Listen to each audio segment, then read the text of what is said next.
After a ton of optimism on Monday for the Sixers season preview and even looking ahead to the game against the Milwaukee Bucks on Wednesday, thinking that there's a chance that Joel Embiid plays, some disappointing news on this Tuesday to begin our conversation here on the PHLY Sixers podcast. Welcome to the show presented by Rothman Orthopedics alongside Derek Bodner, Kyle Newbeck. I'm Devon Givens. On this Tuesday, the NBA season opener tonight, 2 games. Well, of course, we've got to talk about the Sixers and tomorrow because Paul George and Joel Embiid will be out. Brianna is here producing all of you in the chat. Great to be with you, but we have to give an update for the news that dropped a little bit earlier today, right after practice for the Philadelphia 76ers, going through a workout. If you watch both Derek Bodner and Kyle Newbeck on their social media accounts and seeing the videos and the things that they updated you with, they did point out that Embiid got some workout in, got some time in out there on the floor. But then we got the news, Kyle, that while he looked okay, at least, and even yesterday from the workout that you guys witnessed post-practice, he will not be suiting up for the 76ers for their season opener against Giannis and the Milwaukee Bucks. Yeah, so I will, for anybody who might have missed it, I'll give the official language we got this morning. It's that Joel Embiid is, quote, responding well to his individualized plan and is expected to ramp up his return to play activities this week, including scrimmaging. He will not play in games this week and will be reevaluated this weekend. So, I mean, first of all, mea culpa on my part. I was convinced that he was going to play based on the intense workout that we saw yesterday. Not your fault. Well, you know, it's still, I'm the conduit. We are the conduits between the team to the fan base. So I was wrong on my estimation of you were about as accurate on that one as Zach Berman is on Papa Shot. Well, you know, things happen. And as Mary Overfield points out in the chat, Kyle's take aged like milk. No problem saying I'm wrong when I'm wrong. But I think the conversation we're going to have here today is less about Joel than how this whole thing has been messaged and managed throughout the offseason. And that will allow us to kind of go backwards throughout the last 6 to 8 months, I would say. Nick Nurse essentially throughout this preseason has said everything is on schedule. We're ramping him up as we've hit these various milestones, you know, different preseason games, different parts of the training camp process. All along, not only the head coach, but the messaging from the organization has been, he's on schedule. He's on schedule. Everything's good. Joel looks good. We can walk into the gym and see with our own 2 eyes. Joel does look to be in good shape. You know, these workouts we've seen the last couple of days, he has looked good. He looks good physically. Looks like the touch is there. He's as involved as he can be in these post-practice workouts. And there just is something missing. What it is, I could not sit here and tell you right now. When you say he didn't suffer any setbacks, we're happy he played in the Olympics, the preseason has gone exactly as planned, but the plan was apparently for him to miss at least the first 2 or 3 games of the season. Like that, just the basic logic behind that does not hold up. And so I can't get an answer on why or how this would be the case, right? Like if you had said in early October while we're in training camp, like, hey, as of right now, or at some point later in the preseason even, as of right now, we're looking at he might not be ready for the start of the season. That might be a thing. Then I don't think there would have been this visceral reaction today. But this follows in a historical trend of like, they try to push right up until they can't anymore. And now it's, well, this was the plan all along for him to not play the regular season opener or the opening weekend of games. Like, that's clearly nonsense. There's no way. The ramp is as big as the ramp can be, right? There will be no bigger ramp during the season. This is the longest layoff he can possibly have leading into a game. And they're telling you he's not ready. So something along the way did not go as planned. What that is, I cannot sit here and tell you. But all the frustration that is being unleashed on social, in our chat, in our diehard Discord today, 100% justified. I had said to people during the offseason, during the last, let's say, few weeks, month or so, let's wait until we get to opening night. Like, it's him not scrimmaging in and of itself is not necessarily a big deal. If he's going through the rest of practices, if he's going through these workouts, that's great. I just don't know how you can sit here and look people in the face and be like, yeah, this was the plan, to spend the whole summer, and then he just can't play for reasons that are not being made clear on opening night. I'm not ready for today's show. I'm not starting at 3. I'm ramping You're up. on your ramp. I'm ramping up for our show. It's part of my plan. I cannot tell you why it's part of my plan or why my plan is different, but just trust me, it's fine. No, it is. I don't care about Joel Embiid playing a game in October. This game doesn't matter. Why he's not ready does matter. And when there is a void of information, fans will fill it with their worst possible nightmares. And this team, through many iterations of the front office, has failed at the messaging time and time again. And Kyle's right. You can't just say it's part. Boy, there's a first time for everything. Trust me, Derek said buddy. I was right. I didn't like saying that, but I did because it was warranted.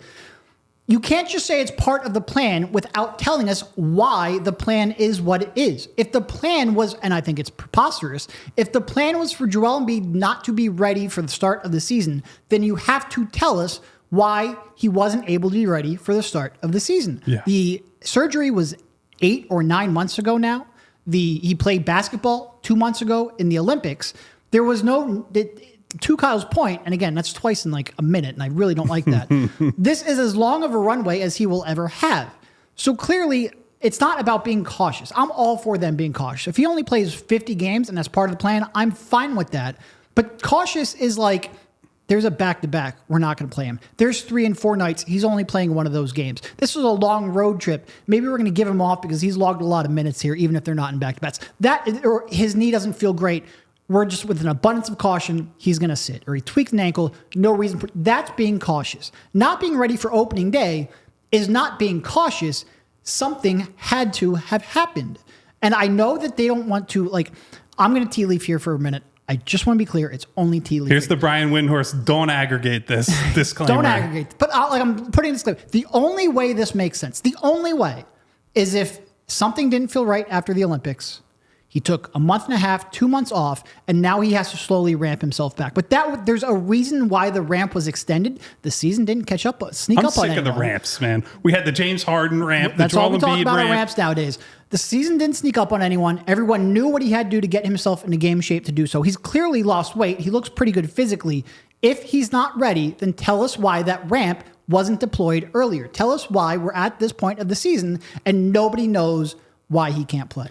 And the name Kawhi Leonard has come up several times, right? In Bontemps' story at ESPN recently, he noted that Kawhi's 2018-19 season in Toronto was, in some ways a model for what they want to do with Joel Embiid. Question was asked to that effect today. Like, what did you learn from that? Kind of what does that look like? And Nick Nurse got into, the first thing we said was, maybe he's not playing back-to-backs. And I think like that's something that the fan base just understands, right? Yep. If Joel doesn't play a 3-game in 4 nights, Joel Embiid doesn't play a back-to-back in December, in January, in March, whenever it is, that makes sense, right? You're in the middle of an 82-game season. Those games are not as important as the games in April. And yes, as Derek said, this game in October is nowhere near as valuable as a game in early May. We all understand that. You know who played the opening game of the 2018-19 season after holding out with injury issues and a dispute with the Spurs the entire season before? Kawhi Leonard. Kawhi Leonard played the first 2 games and then sat Toronto's first back-to-back, which was the 3rd game of the season. That's a cautious play. That makes sense. That's something that a person who doesn't even follow basketball, who just has an understanding of basic logic, would look at how that played out and said, yeah, that makes sense. That lines up with the messaging. That says, hey, we're being conservative and we're trying to take games off for Kawhi, or in this case, Joel. You can see the reasoning behind that. You absolutely cannot square what they are saying with what is happening right now. You can square it in the sense that, yes, they're being, and the messaging will be, we're trying to be cautious, we're trying to be conservative to preserve him for April and May. Why do you need to be conservative on the first game? You have to answer the why. There has to be something. They only want to talk about the what. The what is we're being conservative. Why does he need to be conservative now? Slade in the chat, I just want to point this out. Acronym for RAMP, really ambiguous medical protocol. That is the Sixers ramp. That's A+, perfect. It's very frustrating. And like I said, I don't care if he misses this game. I truly don't. If he's not ready, he shouldn't play. But we need more information on why he's not ready for the first game of the season. It's not because I want to go out there and play. It's not because I think they need to, come out strong or yada, yada. I just want to know if he was able to play basketball 2 months ago. And people are in chat saying like, well, he didn't look great then. Okay, but the team has never acknowledged that he felt any pain in the Olympics. Like, correct. We need a reason for why he is not ready to go. And they're just not willing to give it. With the Olympic part, it was more of why he did it and why it was good for them and him for reasons that and they doubled down on that. Nurse and said they doubled down on that. They said today, like I think the experience was great for him. Mm-hmm. How can you square all these like individually?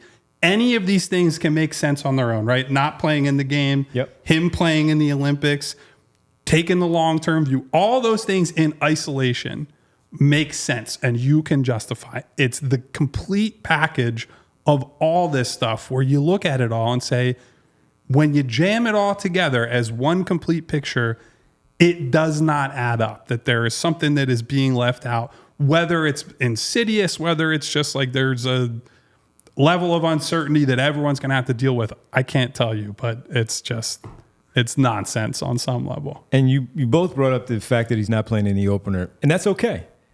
People accepted the fact that the back-to-backs were not going to be a thing. Yeah. They accepted the fact that he wasn't going to play in the preseason. A little pushback, but they accepted the fact, okay, as long as he's going to be ready based on the messaging that was shared, that yes, he's going to miss the preseason because we're going to try to make sure he's ready for the regular season to get things started in the opener against the Milwaukee Bucks. And that's what it is. It's just the messaging. And look, as you said, conduit for the fans, and which is why you were saying you wanted to apologize in the very beginning. But you were only going off of, again, what you saw and what you felt the messaging was and how he looked out there on the floor.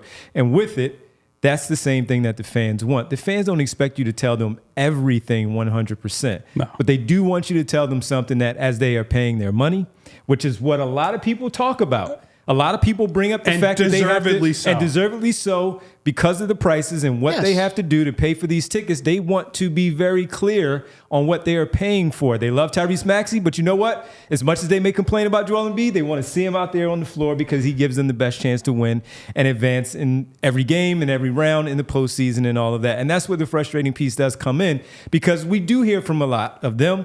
They hear from a lot of them. And then when they have to pull back on the message and decide, you know what, we're not going to share this piece, it is very frustrating. Look, even though you said what you said yesterday, all right, there was a 50-50 chance that might have changed because of they change at 6:45 when he's warming up and they're like, all right, he's not going. Those things happen.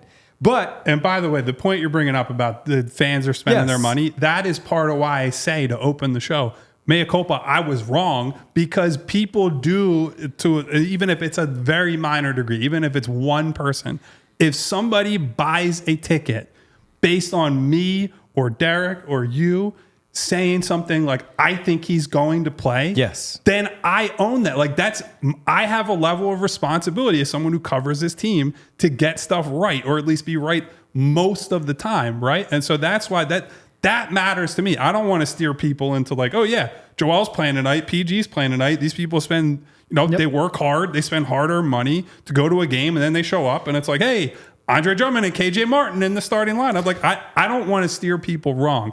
And that matters to me. It should matter more to the Sixers than I think it has over the last, month or two, however you want to say it. And if you bought tickets based on Kyle's recommendation, reach out to him directly.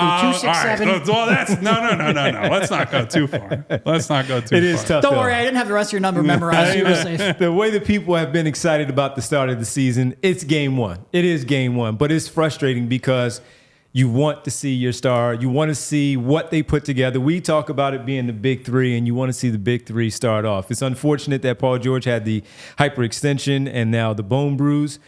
Maybe he's going to miss game one, but at least some people were able to lean on that Tyrese Maxey and Joel Embiid were going to be able to start the season against the Milwaukee Bucks on Wednesday. Not good, not a good look for the Philadelphia 76ers right now. And again, Joel Embiid is now going to take some of that on the back end too, which is what we're used to at this point, where all of that stuff starts to go to them and then to him. And we have to sit here and try to talk about it and get through it and maybe defend him sometimes and say, you know what? I've had enough. I'm not doing it anymore. Let's talk about Tyrese Maxey. It's very frustrating. We understand your frustration out there. I want to see him too, because we discussed it yesterday of the win total and where they're going to be with the seeding. Kyle even said, you know what? Unfortunately, I think they're going to wind up in the same spot that they have been in, and that's the conference semifinals, and then they're done. Derek and I predicted the Eastern Conference Finals. That's still in front of them. But for right now, in this moment, to start off the season, you know what they're going to get tonight. To start off with the New York Knicks and the Boston Celtics, they're going to get Jalen Brunson. They're going to get Jason Tatum. They're going to get LeBron James for the Lakers, Anthony Edwards for the Minnesota Timberwolves, but not the case for the Sixers tomorrow night for Joel Embiid or Paul George in this particular case. We're going to take a quick break. We come right back, and we'll talk a little bit more about this and get into our NBA. Yesterday, we did our Sixers season predictions. Today, we have to do our NBA season predictions. We'll do that right here on the PHLY Sixers podcast. And as we start things off, I would have told you to go ahead. Maybe you do feel good. Look, Chris Middleton is not playing for the Milwaukee squad tomorrow. Neither is Joel or Paul, but you might feel good about Tyrese Maxey. If you're looking to place a wager on your hometown team, you're putting all that aside. Information, you put all that aside. You say, you know what? I still have faith in my basketball team. Well, we got you covered with Bet365. They have over 90 million users worldwide, live streams, 780,000 events each and every year. And today, Bet365 offers the widest ranges of games and markets available for live in-game betting across 78 sports, including your basketball, professional basketball love that you do have there. Right now, you can open an account right now. New customers can get $200 in bonus bets when you do bet just $5. Use the code PHLY365 to sign up. You deposit $10, place a bet for $5, and you get $200 in bonus bets, period. Bonus bets can be used on spreads, totals, player props, futures, and more. And tonight, the association kicks off 2 games, New York and Boston, followed by Los Angeles and Minnesota. So if you want to get some money wagering going on tonight, go for it. Basketball early payouts are in with the Bet365 early payout offer. You're a winner if your team goes up by 20 points with an instant payout on straight bets and parlay selections marked as winners. Download the app, use code PHLY365 when you sign up. You get 10% on the parlay boost. Double your winnings on parlays. Bet365 100% parlay boost. Download the app, use code PHLY365 when you sign up. And when you do that, you get $200 in bonus bets when you bet 5, whatever the moment is ordinary at Bet365. It's never ordinary, must be 21 plus, physically located in Pennsylvania. If you or someone you know has a gambling problem and wants help, call or text 1-800-GAMBLER. Ladies and gentlemen, never has there been a better time to choose chill. We learned how to deal with this a long time ago. Right the heck now. Guys, there are day-to-day annoyances, and then there are whatever we're dealing with the Sixers, who have beaten us over the head with frustration and misery for years. But remember, there's always a better way and a chiller way. When you walk into the Wells Fargo Center and see Joel Embiid out, Paul George out, Jared McCain, we don't know what's going to happen to him. You can always choose chill and then reach for an ice-cold Coors Light, because with Coors Light, you know you're getting an ice-cold beer when the mountains turn blue on the bottles and cans right as they hit that perfect temperature. I thought we were going to be sunshine and rainbows and optimism and having fun. And then at 11 something this morning, I got the team PR release that said, hey, look, fun's over, everybody. Basketball is back, but not the best basketball you can get. And I had to just take a deep breath and say, you know, even with all that, I still get to come to work, yell about it with these 2 gentlemen to my left, and commiserate with you guys in the chat. And then after I choose chill, I can enjoy some mountain cold refreshment, get a cold layered, cold filtered, cold packaged beer with a smooth finish. When you choose to rise above it all like that, I want you to choose chill. Choose Coors Light. Get Coors Light delivered straight to your door with Instacart by going to CoorsLight.com/PHLY basketball. Celebrate responsibly. Coors Brewing Company, Golden, Colorado. Welcome back to the PHLY Sixers podcast here on this Tuesday and the start of the NBA season. And with it, you got everything off your chest with Joel for right now. Where you want to? I mean, the thing is, there's really not more to say necessarily.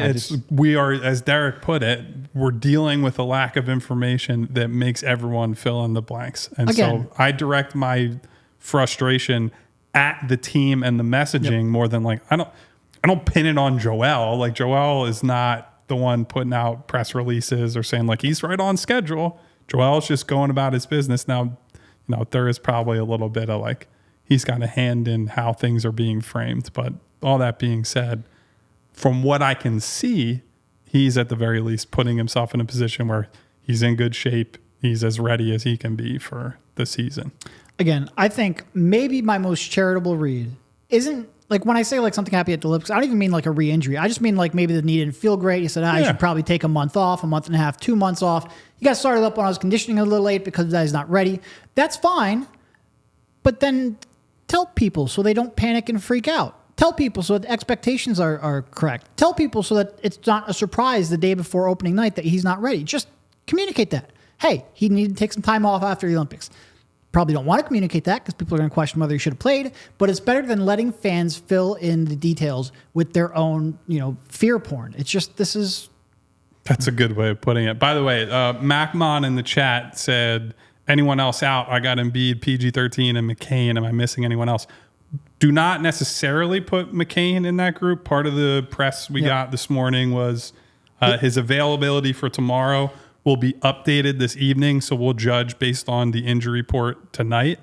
That does give him potential opportunity to play tomorrow, so that's a wait and see on Jared, which even if he doesn't play tomorrow, that's a positive that it's at least a possibility he can play, because I would assume that means he'll be ready for Friday or Sunday, one of the first 3 games. All right. Well, listen, we also wanted to make sure that we did a season preview for the rest of the NBA, see how things scope out. Almost forgot we were doing that in today's show. Well, we need to pivot, man. We need to pivot and get some of that started because we do have a lot of things to get to with the NBA season preview. Yesterday, we did our Sixers season preview. That was a lot of fun.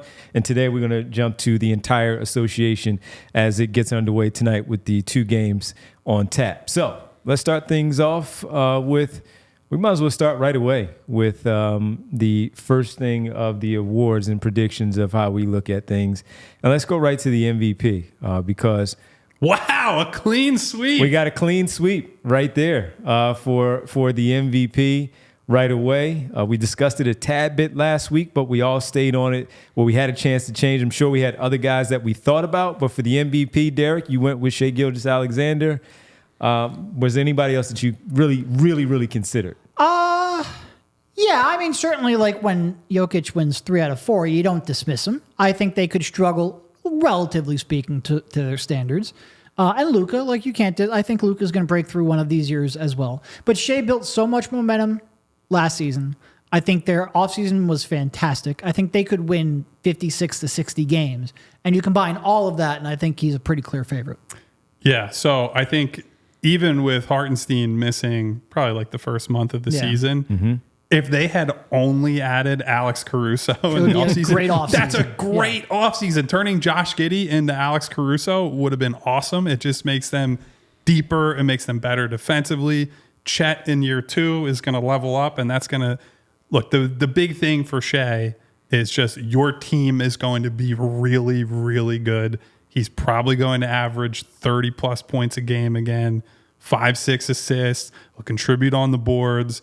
If they win, I think they could win 60-plus games, which is a high bar to clear. But if they win 60 games and he's averaging 30, that's about as ironclad of an MVP case as you're going to get, even though he's not the sole reason for their success. He is the best player. I believe they'll be the best team in the regular season for sure. Mm-hmm. I think it's a pretty easy one. I agree with Derek. Like, don't rule out Jokic. Luka, I think coming off of a finals run, having that momentum and having a team now that's like it complements him a little better, I would certainly give him a good shot. But I think the the favorite here is Shea, and probably deserves to be. He was the one, Luka, that I really, really considered in thinking about that for the reasons that you talked about, getting to the NBA Finals. I didn't see a lot of him this preseason in training camp, so I don't even know what his body looks like. We know what it normally looks like, but he still comes out there and he hoops right away. That being said, with a different type of mindset, getting to the NBA Finals, getting a taste of it, I really thought Luka, but they have the best team in the Western Conference. And for right now, when we look at everybody else, as much as we may give the other Western Conference teams credit, we look at the Thunder and say, man, they really clear everybody with how good they are. Adding Hartenstein and Caruso to that group, bringing back Isaiah Joe and Wiggins, and keeping those two in the fold. Long term, yeah. Kason being a year number 2 where he doesn't have a lot of that pressure as the backup guard with Alex Caruso. They're going to be very good. And you know what all starts it off? It's that Shai Gilgeous-Alexander, and he's that good. And he does it at his pace. His defense has improved a little bit where you can't just find and pick on him because he's decent enough. He can hold his own especially when he's surrounded by the rest of them. And to go out there and add Hartenstein to help out Chet Holmgren where he doesn't have to just carry the load there in the front court and bringing in the other Jalen Williams, Shai Gilgeous is the easy choice here to start things off for this season and the MVP. Absolutely loaded. Absolutely. They're so very J-Dub good. could be a freaking all-star this year. Yes, I he think could. he's got another massive leap. He in could him. have made it last year. Yeah. So I do think just the team being slightly, and like not even that they're better, it's like they're more on the radar, right? When you have that first breakthrough season, now it's like, oh, you have everybody's attention, you'll be on national TV more and all that kind of stuff. So I think that portends well for Shea, for Jalen Williams, even for like as a sneaky DPOY guy. I think it bodes well for Chet potentially. But he's more of a long shot, I would say. Yeah, absolutely. Well, let's go to the Defensive Player of the Year since this one in particular wasn't that difficult. Let's go to the Defensive Player of the Year. I mean, this one wasn't difficult either. That was not. And did you guys try to get a little creative, though? I mean, you mentioned Chet a little bit. This is going to be the Victor Wembanyama Award for next decade. Yeah. Like he could. What Rudy did for the last 10 years, Wemby could be even better. I think there are multiple factors here. One, I think the media want to give it to him already. So as long as he lives up to his billing and essentially plays the same, but a little bit better than last year, I think he's going to win it fairly easily. Of course, he's also a great defender, which helps. Like he's unique relative to, like the thing with Gobert, right, is he's elite at his thing. Yeah. Wembanyama can be elite at that same thing while Yeah. also doing other stuff away from the rim. I think he's what people imagine as like, this is the future of the NBA type stuff. And people always want to be at the forefront of that. I did think about, there are a couple guys. So Bam Adebayo, for example. Yep, he was on my list. Has never won one and is always in the conversation. Anthony Davis has not gotten one. And the problem with Anthony Davis's case is I don't think the surrounding personnel is good enough to make their defense good enough. Bam, on the other hand, is like they were a top 5 defense last year. Yeah. I think they'll probably be there again. I think there's, you could talk me into he'll win it, but I think Wemby's the easy pick. So I'm not surprised we all landed on him. There were 2 others for me. I was looking at Evan Mobley and OG Anunoby from the New York Knicks, just of how they do it. It's tough for a wing to win. We know Marcus Smart got it that year. And it was crazy because Marcus Smart was 1, Mikal was number 2. Typically, right, they don't even have wings and guards back to back. It's bigs. So those were 2 that I considered for this one. But Wembanyama is just so good. No, and I actually did fill out a top 3 for all of these, and Bam and AD were my second and third. I think Bam is probably the more serious challenger, but like I said, this is Wemby's award for the next, assuming health, this is Wemby's award for the next decade. When Popovich decided, like, hey, maybe I should put that 7'4" alien at center, he averaged nearly 4 blocks and 2 steals for the remainder of the season. And I think when he was on the floor, San Antonio. No, this is San Antonio. They had nobody around him. They played at the level of a top 3 defense when he was on the floor. He was completely transformative as a rookie. He'll only get better in year 2. And I think he's going to win this handily. On the subject of like the amount of blocks, the one guy that I also thought about was Jaren Jackson Jr. has already won one. Memphis, who we'll get to, for me at least in a little bit, we're expecting to be much better this year with health and everybody back and whatnot. So I did consider him, but I think he's he's got an uphill battle to climb, is what I would say. Yeah, so right away, folks, clean sweep for MVP and Defensive Player of the Year. You know the awards. We have a few more to get to, plus a few other questions, and we'll do so. So hang tight. We'll come right back. We'll get to those right here on the PHLY Sixers podcast. All right, well, first up, we want to make sure we tell you about TrueMark, specifically about their Rewards Visa credit card. You can earn rewards for each purchase using a TrueMark Financial Rewards Visa credit card and redeem them for travel and retail gift cards, build credit through timely payments and low credit utilization, and enjoy fraud protection with features like zero liability. We also make sure to tell you about some of the other options that they have at TrueMark Financial, including a traditional savings account, which is a basic savings account, offering a place to deposit funds, earn interest, and withdraw money as needed. There's also a money market account, which combines features of savings and checking accounts, offering higher interest rates and limited check writing capabilities. It's easy to access your money when you need it. Then finally, there is a certificate, which is a fixed-term deposit account with a predetermined interest rate and a maturity date, offering higher interest rates for locking in funds for a specific period. TrueMark Financial is federally insured by the NCUA and is an equal opportunity lender. For more information, visit truemark.com/PHLY. And we need to tell you about our presenting sponsor for this show today, Rothman Orthopedics. Our good friends. Are your joints aching? Hands cramping, back out of whack? Or maybe you need to get out on the basketball floor after being off for a couple of months and get back to your regular season schedule. Well, Rothman's got you. They got you covered at Rothman Orthopedics. Practicing in specialized care has been their passion for over 50 years, and their mission: high quality, compassionate, and affordable care rooted in research. Research leading to new treatments and better outcomes. Each Rothman doc is laser focused on their specialty: hip, knee, spine, you name it. They have a team for each of your body parts in your backyard to make sure that you are all good. They're Rothman Orthopedics, and they specialize in you. Rothman proudly serves dozens of communities across Pennsylvania and New Jersey with 30-plus convenient offices, urgent cares, and walk-in centers, making it very, very convenient for you. Year over year, Rothman consistently performs among the highest volume of hip, knee, shoulder, and ankle replacements in the country, and that's over 60,000 of those particular procedures. It's not just the volume, 255,000 plus of new patients and consults that Rothman is proud of. No, but instead it's the commitment to improving each of their patients' lives through their service and care. Rothman Orthopedics specialize in orthopedics and you. Visit rothmanortho.com/PHLY to learn more and make an appointment today. Does Rothman have a ramp if you need it? They do have a ramp. Okay. I used to have to go up the ramp for my visits, and but I was like, no, I'm too tough. We need to start like a banned word list man. for this show, and ramp might be one of them. I took the stairs, man. I was like, I'm not using this ramp. I'm not using the ramp. I had to take the stairs to get there, and I got back quicker than some. But who's counting? Who's counting? All right, let's get to our next category here. Let's go with the Rookie of the Year. Not a big draft class where people loved it, but some talented players in there. Maybe we differ in some of these names here.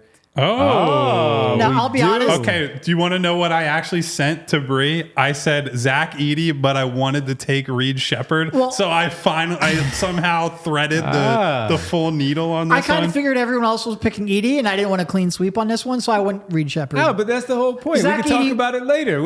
I thought Reed Shepherd too, but Zach Edey was my second pick. Okay. Because I think when you're looking at Rookie of the Year, especially on a year like this where there's no clear cut, you look at, all right, well, who's got the clearest path to minutes? And I think that's Zach Edey. Yes. So the reason I originally wrote down Shepherd, and then I thought about it and was like, I don't believe in it enough, is that Rookie of the Year tends to be won in the first month or two of the season. And you look at who's going to play right away. Edey is at or near the top of that list. He's on a team that's good and visible and that people are buzzing about. That's going to help him a lot, right? Like Shepherd, like the Rockets are not an obscure team. I actually will get to them at some point later on, but you compare Edey to like Klingon in Portland, I think will play a lot right away, but Portland's going to suck. So nobody will care. Yeah. Edey probably has the best case of, I think he's going to get results. Like he has a clear role and knows who he is and is going to produce, going to be on a good team that's seen a lot. And he's going to play in very critically in the first month and a half to 2 months of the season. I'm not sure how much Reed Shepherd will actually play right away, despite the fact he is a high pick. He is somebody that I think can impact the team right away. he has vets in front of him who is going to block his opportunities to get a high volume, high usage type of role early. So that's my only real reason that I backed off of that. I think once like late December, early January rolls around, I think then Reed Sheppard could come in and be like are we sure Zach Edey is the rookie of the year type of thing? And we'll get into those conversations. But I would say we're all on the same wavelength for the most part here. My question with Reed Sheppard was, who's he going to take minutes from on that basketball team? Because there are a lot of guards. There do. With Jalen Green getting his extension, Fred VanVleet being there, and then you just start to mix in everybody else, even with the wing position where they handle the basketball also. Was he going to get enough of an opportunity to actually put a dent into the Rookie of the Year case for Zach Edey or Klingon or Rishashay, whoever it may be? Is he going to be able to make it? You love saying Rishashay. Because I have it down now. I have it down He's now. just showing off. I'm showing off. So with that, I like Reed Sheppard too. I think he's in a really, really good spot. Is he going to have enough time to actually Nope. And go out there that's and win why I that? acknowledge that right out in the front, get ahead of it a little bit. I do think eventually they need his skill set and both his ability to shoot. Obviously, he shot, 50% in college, but also I think just play a little pressure defense. I think they could really use that, but it might take him a little time to crack that rotation. Yeah, and the big fella is in a perfect spot. This is one of those classic cases of this is a team that wasn't supposed to be in the lottery. They wound up being in the lottery for a variety of reasons, and they got the right player, right fit, right time, and this is going to work out for him potentially for a Rookie of the Year case in Zach Edey. So, again, close to a clean sweep there, but we all agree on the two players. Let's go on to the Coach of the Year for this upcoming season. I'm very curious to see where the two guys go there. Devon and I are like in complete. Yeah. And actually, And honestly, you'll think I'm lying. Look at my second pick. It's another Taylor Jenkins. So just to be number 2. clear, again, you heard Kyle say he sent stuff to Bree. Same for Derek. We all sent these individually. We had no idea who was choosing who. And Taylor Jenkins is your choice. Why? Well, so I think it could go. There's never been a repeat Coach of the Year award winner, which is insane to me. But so that rules out Daigneault, that he got the credit for last year's jump. Right. I think that would have been a natural, like, hey, you give him the award again if they win 60 plus. But it doesn't happen. So ruled him out. And then you're looking at who's going to be or has the potential to be very good, that there's a good narrative, you can say, right? And a good jump from the previous year. We love jumps. And the Grizzlies were a disaster last year for reasons that are not really Taylor Jenkins' fault, but they have to navigate through that whole season without most of their top players. And what's going on? It's a headphone. Party foul. Can't do Party that. foul by Bree away from. So She didn't like Taylor Jenkins, man. I think based on how the West might break, you could talk me into Memphis is the 2 seed this year, right? They could pass Denver. They beat out someone like Phoenix, all that. And if you're the 2 seed in the West and you win, high to mid 50s games this year, which I don't think is out of the question, he's going to be right in that mix. And I do think he's been a generally pretty good coach throughout his career. So I think the other problem is like Joe Mazzulla. I think the Celtics are so good that he's not going to get in that mix. I can't see Tibbs, even if they win, 5 more games or whatever, that'll be chalked up more to talent. So Jenkins is where I went. I do really like the Mosley shout though, because I have a Orlando Magic take later that we'll get to. Yeah, I think they're going to be a really good team. And Kyle's right. Part of this is a narrative-based award. And I think a lot of, they're young, they're ascending, made the playoffs last year. I think they could end up winning. I think they could end up being the 4 seed in the East, quite frankly. I think they have a lot of really good young players who are all coming into their own at the right time. And I think they're going to be a real good team. And the coach tends to get a lot of credit for that. They like playing for him. Yep. It seems like they really like playing for him. The players have developed underneath him. They could just get like a top 15 offense for the first time in like 2 decades. That would help them a lot. I think they're more geared little defense, with some of the grit and personnel. grind, baby. That's the home of that. Yeah. So for me on the Taylor Jenkins piece, it was narrative based because of it was never his fault. Injuries, the Ja Morant piece of it. Years before that, when Morant was healthy and available to go, they were a threat in that Western Conference. He was an unknown, at least for the basketball world, unknown coach that got a nice little reputation, came in 50 plus wins, did some really good things there, and then it started to go downhill. And again, wasn't his fault. What did he do? He held things together, even though they weren't good. Gigi Williams and Zaire. I mean, Gigi Jackson, Jackson, Zaire Williams. Some of these names that they've had there that they were the one thing that we would talk about last year together when the Memphis Grizzlies played the Sixers. Hey man, you at least got to be ready because they're well coached and they're going to play hard for that guy.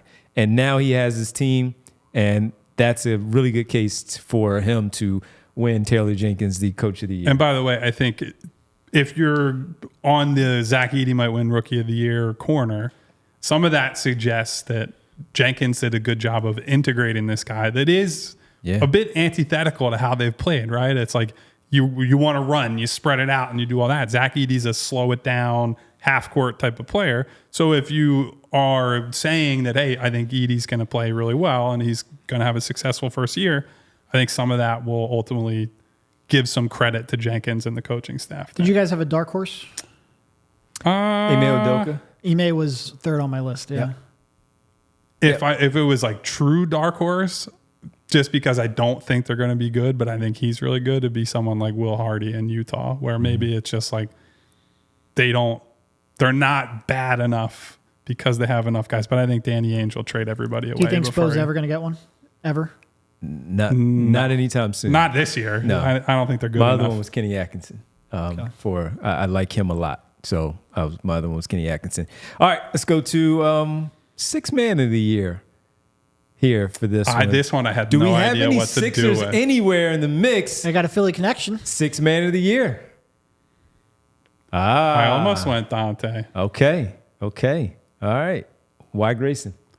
He was really good for them He last led year. the league in shooting threes at like 46%, 47% from three. The tough thing is that I honestly, you know who else I almost went with, which would have been insane, but I had nearly talked myself into it, is Rob Dillingham in Minnesota, because I think they are heavily incentivized to give him lots of opportunities. They paid a premium to get him.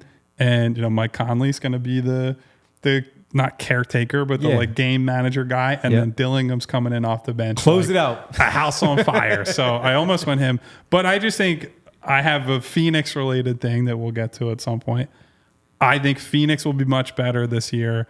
I think Grayson Allen in that setup where it's just like you're playing off of high usage offensive guys is already very comfortable. Yep. I think he'll shoot really well again. And I don't see a lot of the teams that have good sixth man type candidates, I don't think are going to be very good. Like someone floated out who I would talk to in the league, like Norm Powell, maybe, because somebody's got to get shots up there, but they might win. If like you're doing that in 30 anonymity, games. who cares? Yeah, they might win 30 games this year. So Why Dante DiVincenzo? I think he's going to play a good role for him. I think he's getting a lot of minutes. I think he's getting a lot of touches. He really came on in the second half of the season, and I think they made that trade for three reasons. One, they don't value or think that Cat is worth that contract. Two, they have a serious luxury tax crunch coming. But three, I think they feel like they got a six-man capable player at a locked-in low salary for a couple of years. I think they value what Dante does on the floor, so I think it just makes a lot of sense. I think he's going to have a good season. Give him a floor spacer for Anthony Edwards, making sure that, of course, when Mike Conley is out there, that, again, another guy who can stretch the floor along with Naz Reid and Julius Randle to find somebody. And when they do have, even if it's Nickeil Alexander-Walker or Rob Dillingham out there, having Dante DiVincenzo out there with those guys too, to take some of the pressure off of the ball handling of Dillingham. Honestly, my only concern with Dante is like, I'm not sure he won't start for them for quite a bit of this season. Right. So that was my reservation with him. Like I 100% agree with all the reasons why, right? Like on top of being a high volume shooter and like instant offense guy in that role, he's a two-way guy. And increasingly, I think those type of guys are getting more of a look in six-man type of conversations. Is that a start over Conley? No, I think I don't know how that. And that's would look. only because Edwards, Randall, Gobert are starting, and then McDaniels is definitely starting. I'm curious how they use Randall. It's kind of I wouldn't. That's part of the concern I had with maybe Naz Reid. That was my thing. I talked myself out of Nas Reed as well. But in part because Randall could be a midseason trade too. Like there's just so many things that can happen. Exactly. All right, we got a few more to get to here on the show, folks. Stay tuned because we do have some interesting ones and some interesting questions too right here on the PHLY Sixers podcast. Well, listen, everyone, I know I always tell you got to drink responsibly around here, right? You got to enjoy yourself, but protect yourself. Protect yourself. I have to tell you about a game-changing product that I use before a night out with drinks called Z-Biotics Pre-Alcohol. I don't bounce back the next day like I used to after a night out with drinks, so I often have to make the choice. Either it's a great night or a normal and great next day where you're feeling sharp. Z-Biotics Pre-Alcohol makes it so that you don't have to choose between one or the other. I have told you when I first gave it a try right after we came back from Vegas, but I've given it several more tries, right? Because when you get older, you never know. It's sort of like you feel like you're playing roulette. It's just like, hey, pick a number, pick a color, and maybe it'll come. I had one drink, I had two drinks. You wake up the next day, you still feel bad. So you got to give it repeated tests. That's the Kyle Neubeck promise around here. And Z-Biotics has been up to the task every single time. It doesn't matter what the event is, vacations, weddings, reunions, birthdays. Thanksgiving is coming up in a little while. Christmas will be here before you know it. The drinks are flowing. You're having a good time with your family. There's a lot going on. You want to get the most out of your plans by stocking up on pre-alcohol now. So go to zbiotics.com/PHLY Sixers to get 15% off of your first order when you use PHLY Sixers at checkout. Pre-alcohol is backed with 100% money back guarantee. If you're unsatisfied for any reason, they will refund your money. No questions asked. Remember to head to zbiotics.com/PHLY Sixers. Use the code PHLY Sixers at checkout for 15% off. Thank you, Z-Biotics, for sponsoring this episode and all of our good times. We've also got a relatively new sponsor, not brand new because I know we talked about them last week, but C-Jam Construction. They are a family-owned home remodeler specializing in decks, bathrooms, and flooring. Their goal is to help their clients alleviate the challenges and frustrations that come with home remodeling. They are running their spooky season sale up until Halloween on their CoreLogic luxury vinyl plank flooring. Prices are starting at $2.49 per square, with savings up to 35% off of retail. Taxes and fees are extra. CoreLogic flooring is 100% waterproof, formaldehyde-free, and features an elegant natural wood look and feel. It's a durable flooring with no less than 20 mil of wear and an overall plank thickness of 5 millimeters.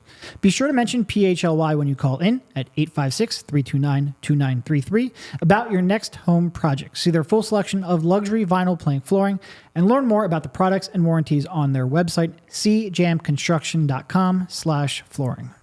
There's a comment in the chat from Jay Skins. Once again, the people in the media are stupid and will accept any news put out.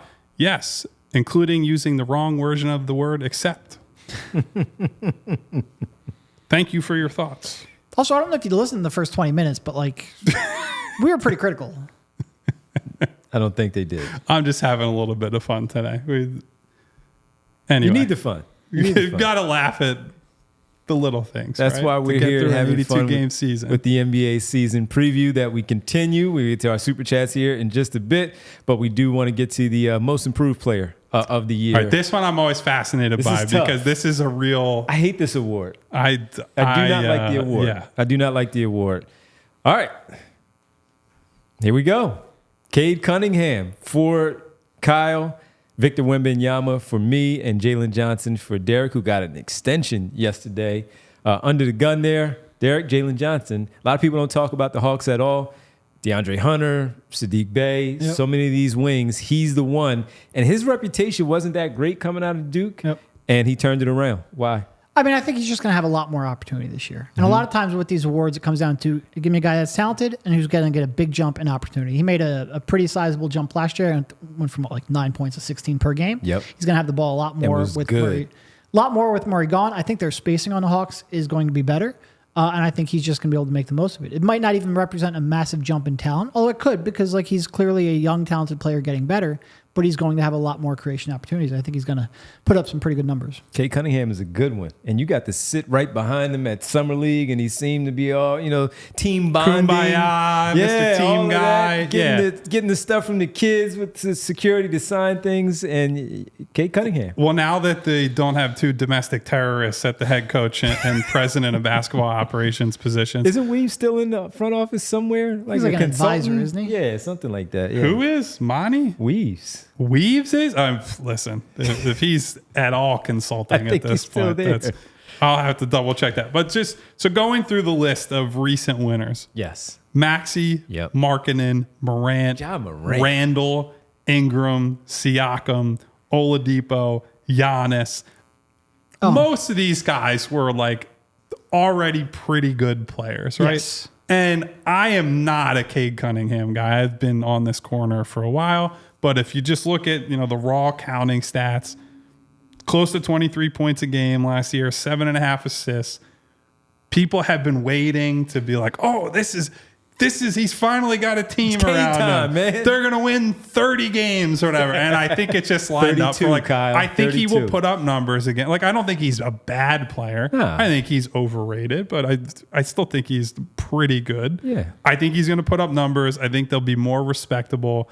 And I think at the end of the day, people have been kind of waiting for, oh, look, Pistons trending upward, Cade trending upward. So that's where I think Jalen Johnson is a good one. My head was there too. I was not sure he would put up enough scoring to get there, right? But I don't know. This award's funky. They'll probably give it to somebody who was already an all-star, and I'll just be mad about it for another update. year. Weaves is with the Wizards as an advisor, which is fitting. Okay.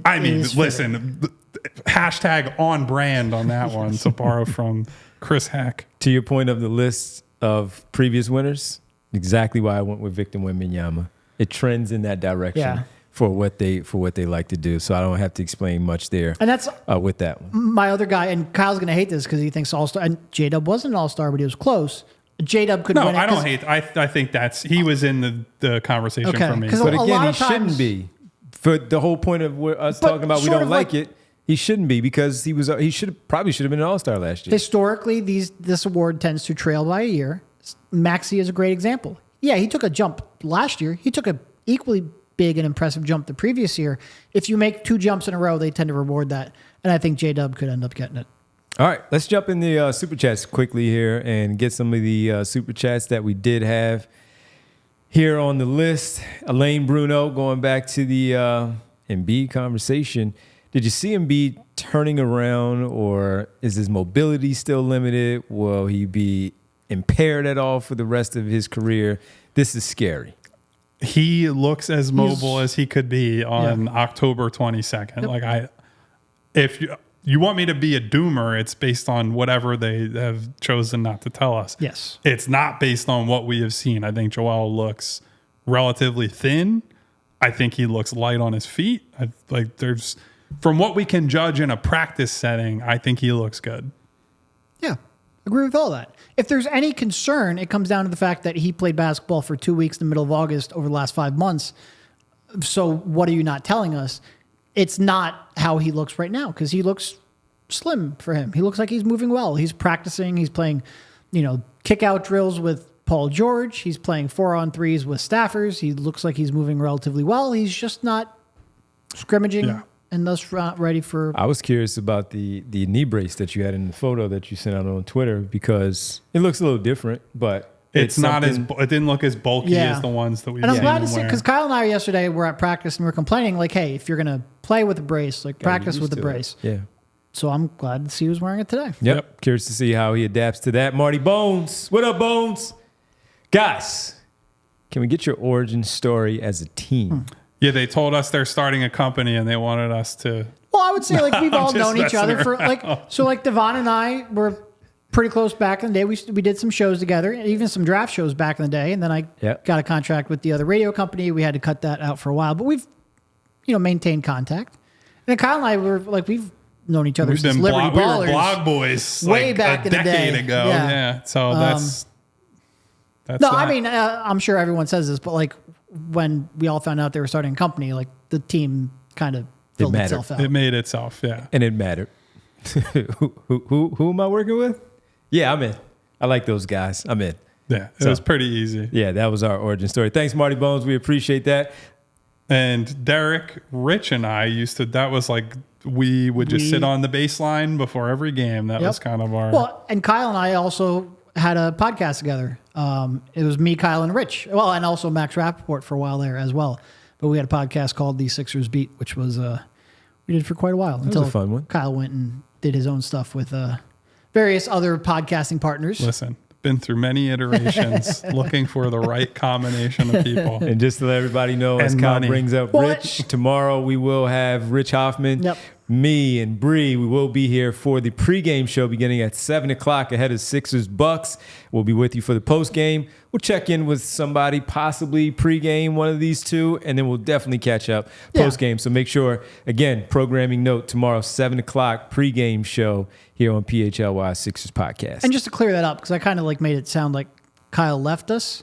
It actually ended when Rich and I went to The Athletic, and we brought the podcast to The Athletic. So it's not like, So it sounds like Kyle's like, I'm sick of these people. Let me go start my own podcast. That's not all right. No friction except for me yelling at Derek on the show and vice versa. all the time. In the Discord. Let's get to a surprise player of each conference. One each. Asking the guys one each.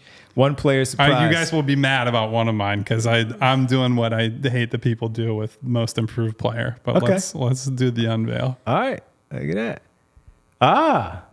Surprise. Josh Giddey. Josh Giddey. No. Yes, I went in there. Josh Giddey. I went Josh Giddey because... Oh, no. Everything else aside, basketball. Well, that's a pretty big... Playing basketball. Diddy's party is aside, Yeah, well, yeah. Yeah, but just being away from the Oklahoma City part where he just couldn't have the ball in his hand.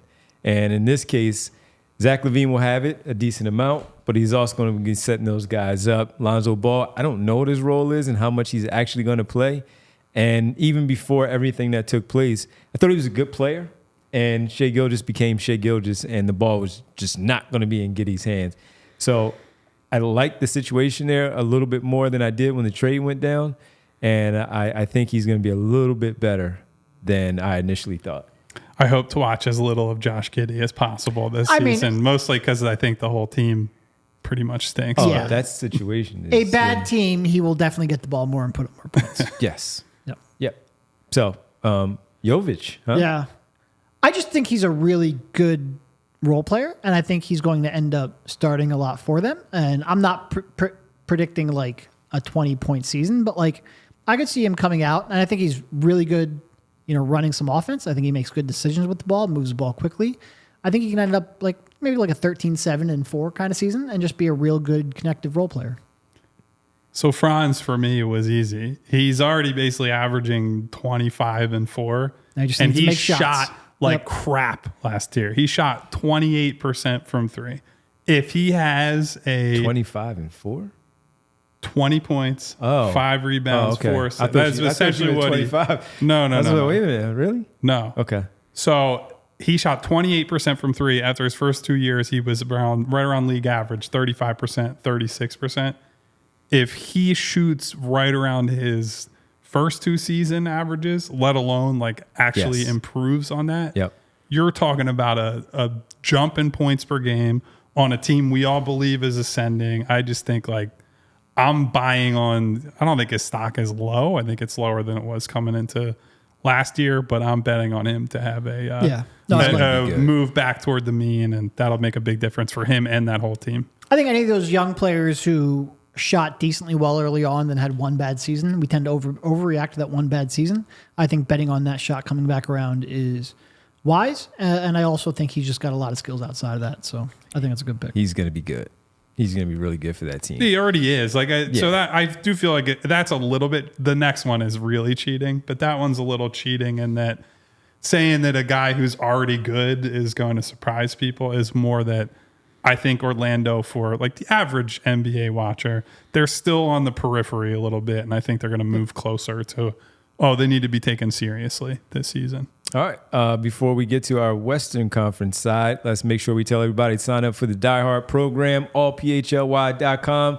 Check out the stories ahead of the season. And once the game completes tomorrow, from Derek and from Kyle, make sure you sign up to become a Die Hard member. And we do have a new price point. We do.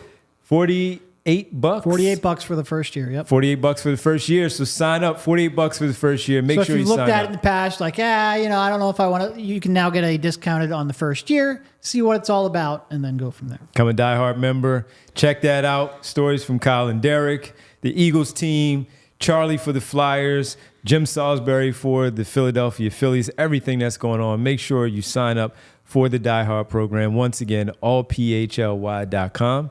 You won't regret it. And you'll like that new price point because that is pretty cool for the first year. So jump on and take advantage of it right now. And I know people like Eugene have been like, I've been waiting to do it. Now's your time, buddy. Step up. That's my personal challenge to just Eugene, but also some of you other guys. Let's go to the Western Conference side of our sleeper players. See what the guys have here. This is where I know you guys are going to be mad at me. Like, Yeah, I mean, he's a great player already. What do you mean, surprise? What, he he's hasn't actually gonna be played on the in court? like a year and a half.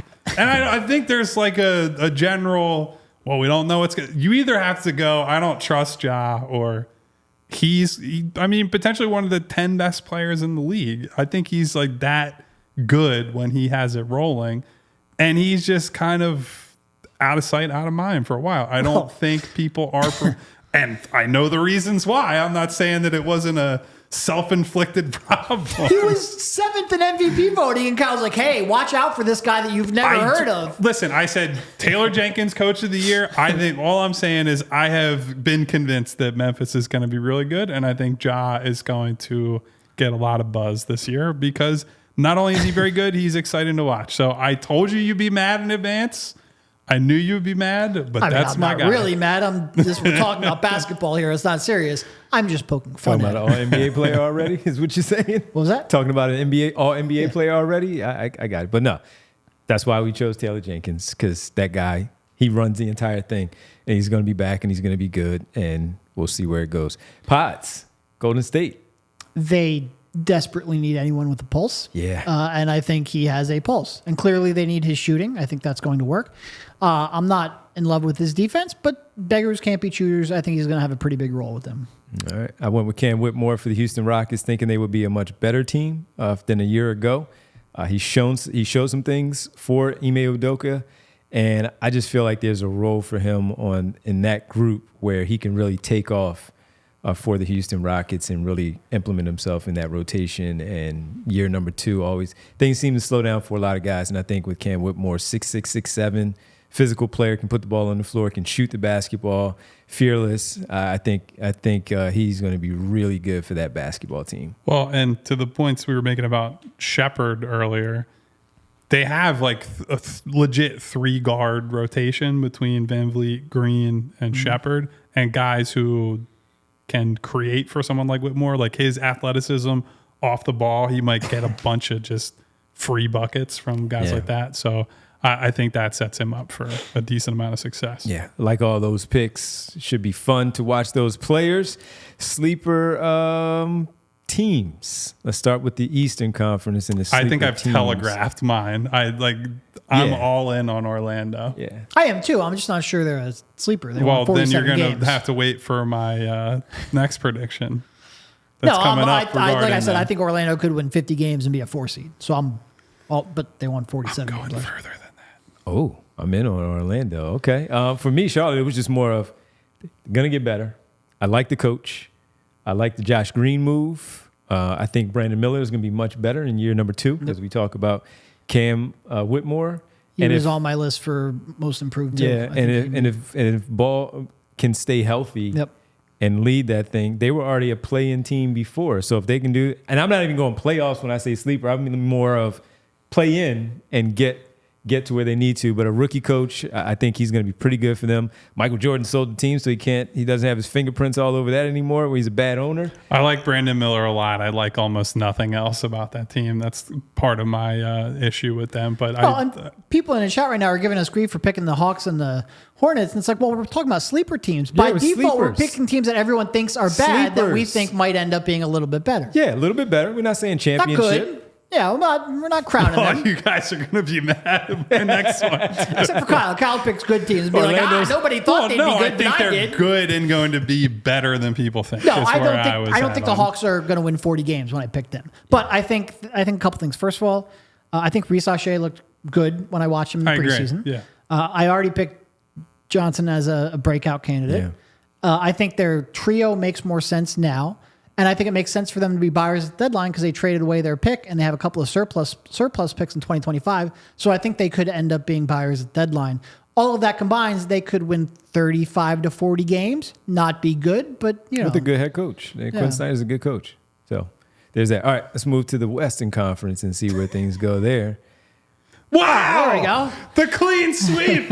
I thought you guys were going to get pissed at me, but yeah, okay. No, I think this is They didn't even make the playoffs, so I mean... Yeah. This isn't like picking a 47-win Magic team. All right. We're all over That's the Houston enough. Rockets then.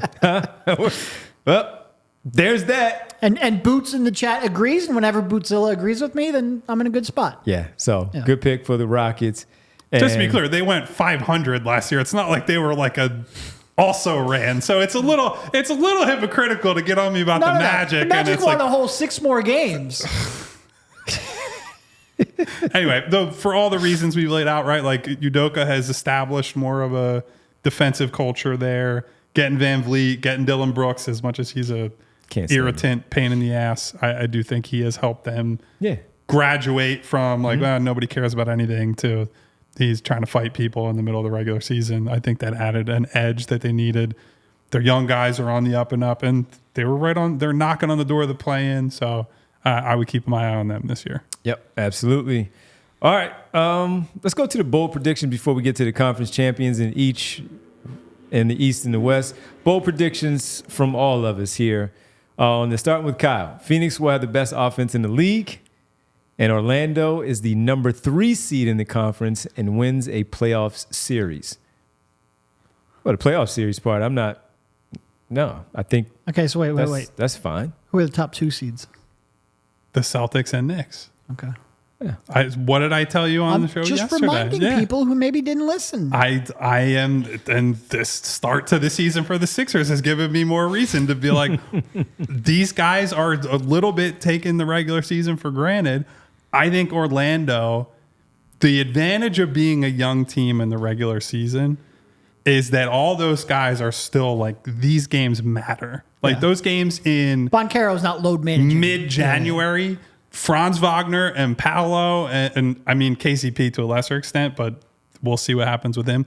Those guys are like, we are on your ass in the regular season. I think they're going to win 50-plus games as long as they're healthy. And I think the 3-6, it'll be like them against, I don't know, Miami or a team like that. And look, Jimmy Butler against a young Magic team, I think will do some damage, but I have a lot of belief in them. And then the Phoenix prediction that I think they'll be the best offense in the league. Mike Budenholzer, for whatever his issues are as a playoff guy, he is an elite system setter.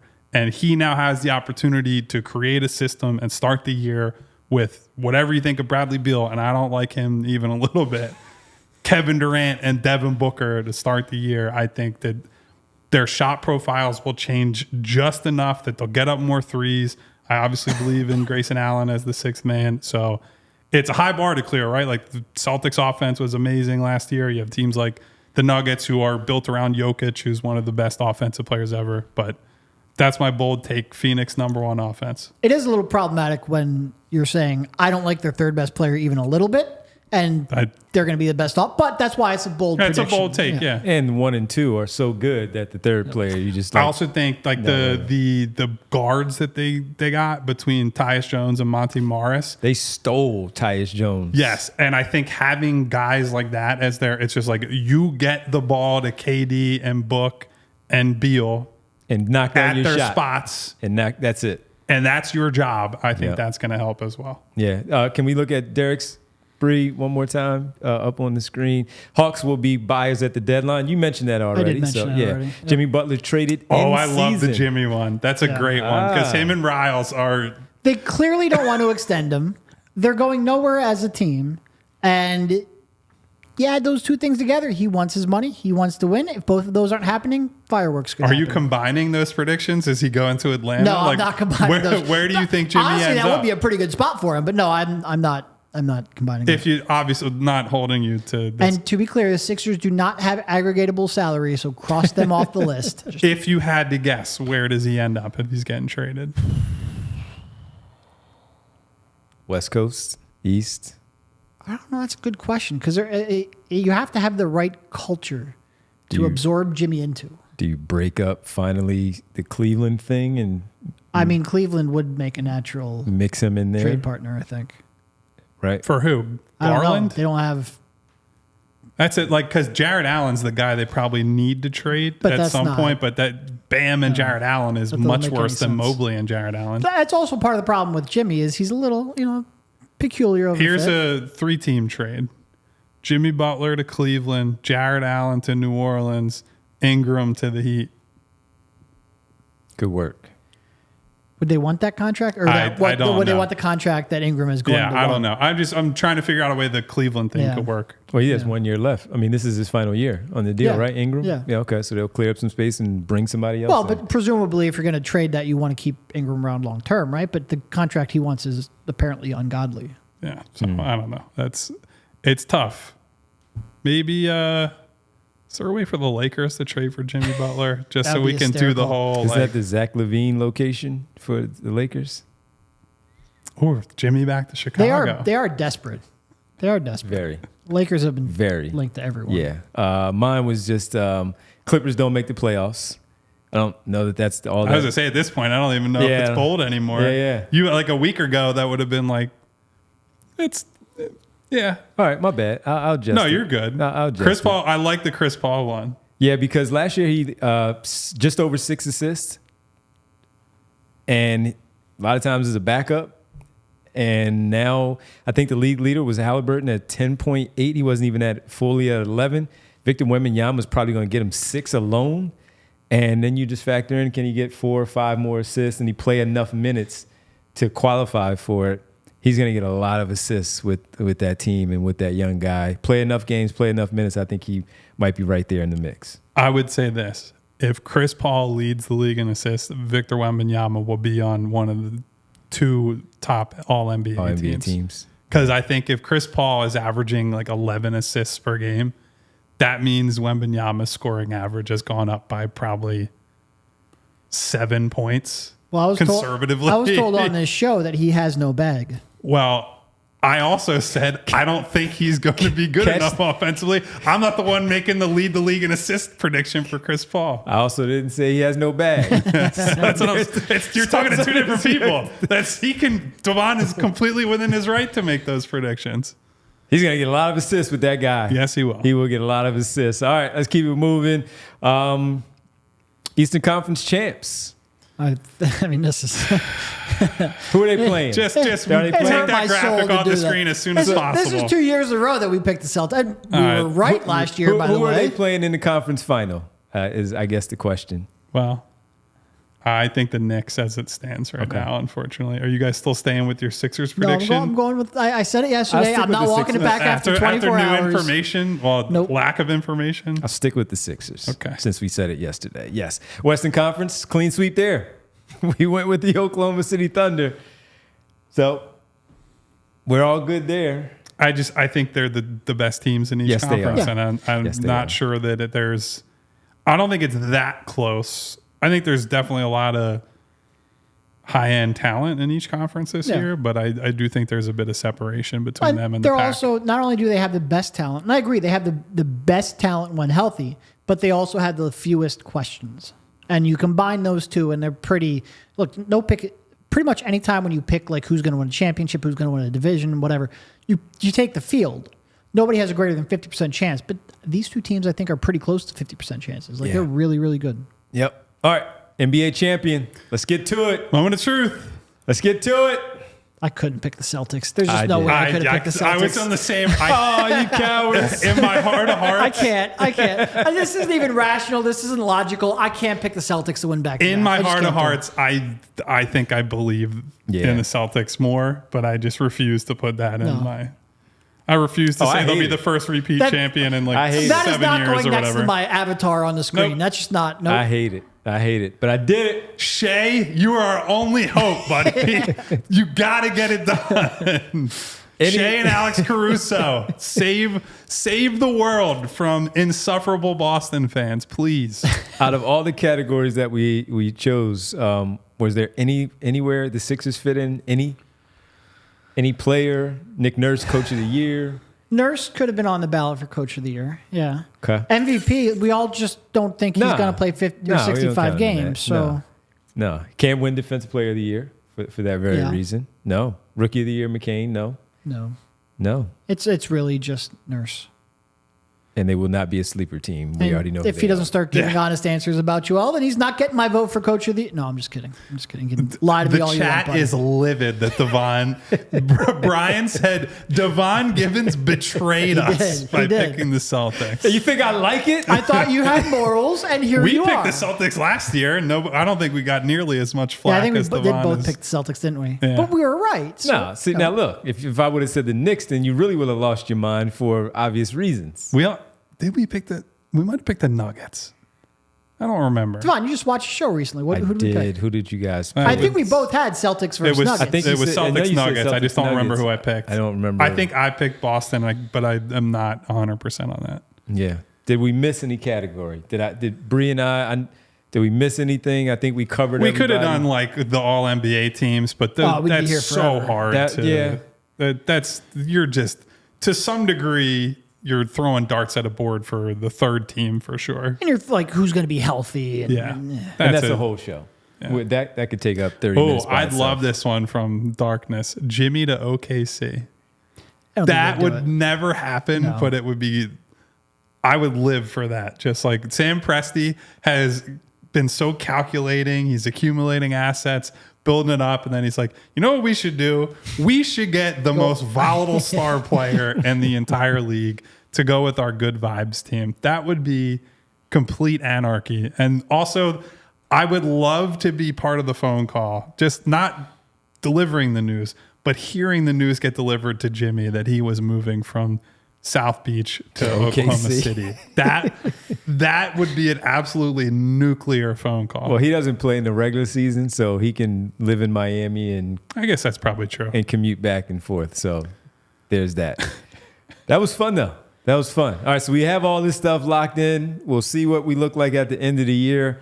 We'll see if the Sixers are in the conversation at the end of the year for the playoff seeding, Eastern Conference Finals, and certainly the NBA Finals.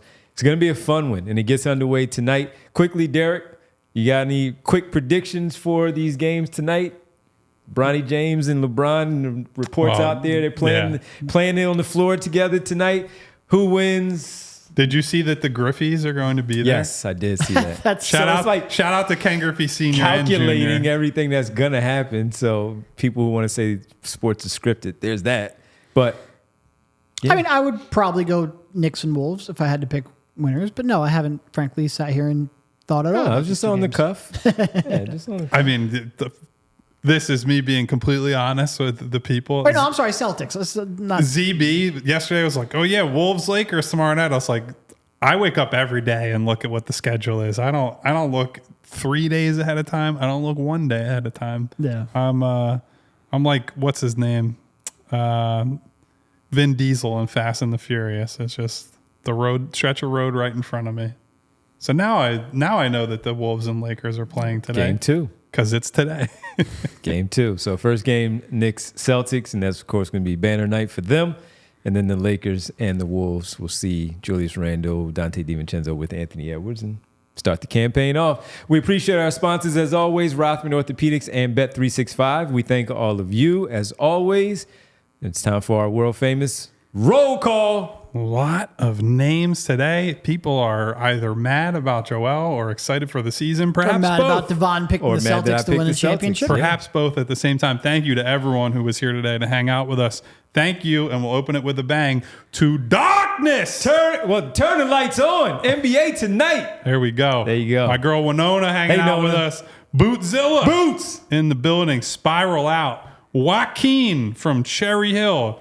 Vitor Mello. Vitor Mello. Money Marr. Public it. enemy number one. Maybe no more. I don't think there's as much animosity toward Money Marr these days. He's been on his best behavior within the chat. Colby Cobes. What up, Kobe Cobes? In the Good show last building. night, man. Fusion. Jay of the Jungle. Brian Knight. Who else is Knight. in here today? Our guy Al. Even though B Knight The called me 2-minute out warning. for the Celtics. What up, Al?